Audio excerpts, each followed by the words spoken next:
नहमदुहु व नसल्ली अला रसूलिहिल करीम अम्मा बाद औज़ु बिल्लाहि मिनश शैतानिर रजीम बिस्मिल्लाहिर रहीम रब्बि इश्रह ली सदरी व यस्सिर ली अमरी वाहलुल उक़दतम मिन लिसानी यफ़क़हू क़ौली। अस्सलामु अलैकुम व रहमतुल्लाहि व बरकातुहू। कैसे हैं आप सब? इंशाअल्लाह खैर वाफियत से होंगे। अल्लाह ताला आप सबको अपने हिफ्ज़ मान में रखे, आमीन सुम्मा आमीन। बहुत खूबसूरत मौजू सीरत नबवी। आज कुछ बात हज़रत अब्दुल्ला के बारे में, जो कि आप सल्लल्लाहु अलैहि वसल्लम के वालिद मोहतरम हैं। इनकी वालदा का नाम फ़ातिमा था, यानी आप सल्लल्लाहु अलैहि वसल्लम की जो दादी थी उनका नाम फ़ातिमा था। वो उमरू बिन आइज़ बिन इमरान बिन मखज़ूम बिन यक़ज़ा बिन मर्रा की साहबजादी थीं।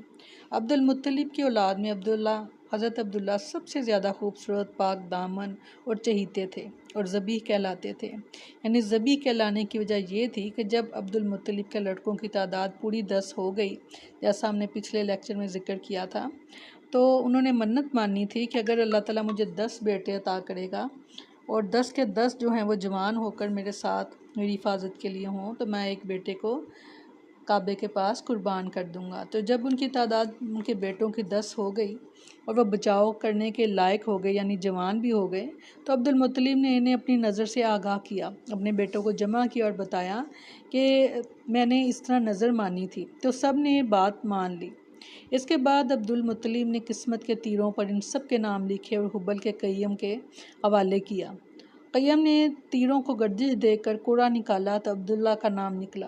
अब्दुल मुत्तलिब ने हज़रत अब्दुल्ला का हाथ पकड़ा, छुरी ली और ज़बह करने के लिए खाना काबा के पास ले गए।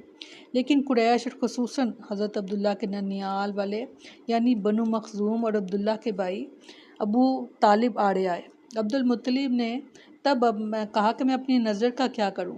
उन्होंने मशवरा दिया कि वह किसी खातून और राफ़ा के पास जाकर हल दरियाफ्त करें। अब्दुल मुत्तलिब की एक राफ़ा के पास गए। उन्होंने कहा कि हज़रत अब्दुल्ला और 10 ऊँटों के दरमियान कुरा अंदाज़ी करें।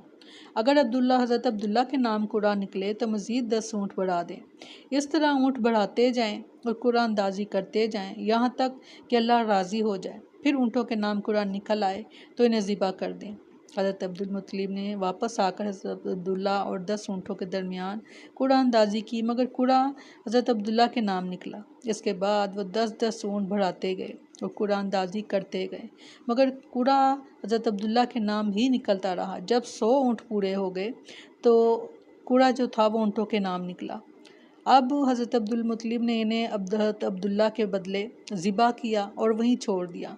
किसी इंसान या दरिंदे के लिए कोई रुकावट न थी, यानी जो चाहे उन 100 ऊँटों में से ले ले। इस वाक़े से पहले कुरैश और अरब में खून बहा दियत जो थी उसकी मिकदार 10 ऊँट थी, मगर इस वाक़े के बाद 100 ऊँट कर दी गई।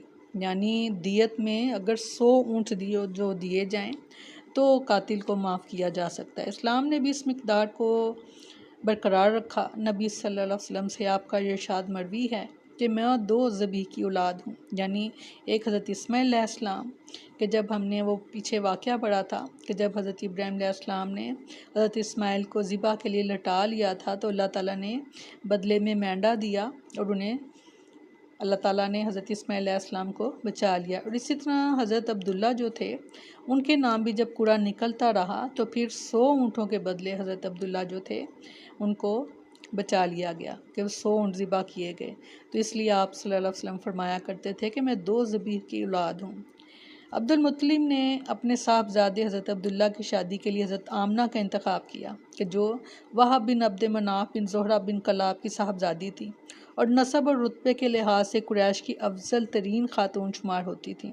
इनके वालिद नसब और शर्फ दोनों हैसियत से बनु ज़ोहरा के सरदार थे। वह मक्का ही में रुखसत होकर हज़रत अब्दुल्ला के पास आईं, मगर थोड़े अरसे बाद हज़रत अब्दुल्ला को अब्दुल मुत्तलिब ने खजूर लाने के लिए मदीना भेजा और वो वहीं इंतकाल कर गए। بعض اہل سیر کہتے ہیں کہ وہ تجارت کے لیے ملک شام تشریف لے گئے تھے۔ قریش کے ایک قافلے کے ہمراہ واپس آتے ہوئے بیمار ہو کر مدینہ اترے اور وہیں انتقال کر گئے۔ تدفین نابغہ جادی کے مکان میں ہوئی۔ اس وقت ان کی عمر 25 برس کی تھی۔ اکثر مورخین کے بقول ابھی رسول اللہ صلی اللہ علیہ وسلم پیدا نہیں ہوئے تھے، البتہ بعض اہل سیر کہتے ہیں کہ آپ صلی اللہ علیہ وسلم کی پیدائش ان کی وفات سے 2 ماہ پہلے ہو چکی تھی۔ جب ان کی وفات کی خبر مکہ پہنچی تو حضرت آمنہ نے نہایت درد انگیز مرثیہ کہا انہوں نے کہا کہ بطحہ کی آغوش ہاشم کے صاحبزادے سے خالی ہو گئی۔ وہ بانگ و خروش کے درمیان ایک لحد میں آسودہ خواب ہو گیا۔ اسے موت نے ایک پکار لگائی اور اس نے لبیک کہہ دیا۔ اب موت نے لوگوں میں ابن ہاشم جیسا کوئی انسان نہیں چھوڑا۔ کتنی حسرت ناک تھی وہ شام جب لوگ انہیں تخت پر اٹھائے لے جا رہے تھے۔ اگر موت اور موت کے حوادث نے ان کا وجود ختم کر دیا ہے تو ان کے کردار کے نقوش نہیں مٹا سکے۔ وہ بڑے دانا اور رحم دل تھے۔ حضرت عبداللہ کا کل ترکہ یہ تھا کہ 5 اونٹ، بکریوں کا ایک ریوڑ، ایک حبشی لونڈی جن کا نام برکت تھا اور کنیت ایمن۔ یہی حضرت ایمن رضی اللہ عنہ جو ہیں جنہوں نے رسول اللہ صلی اللہ علیہ وسلم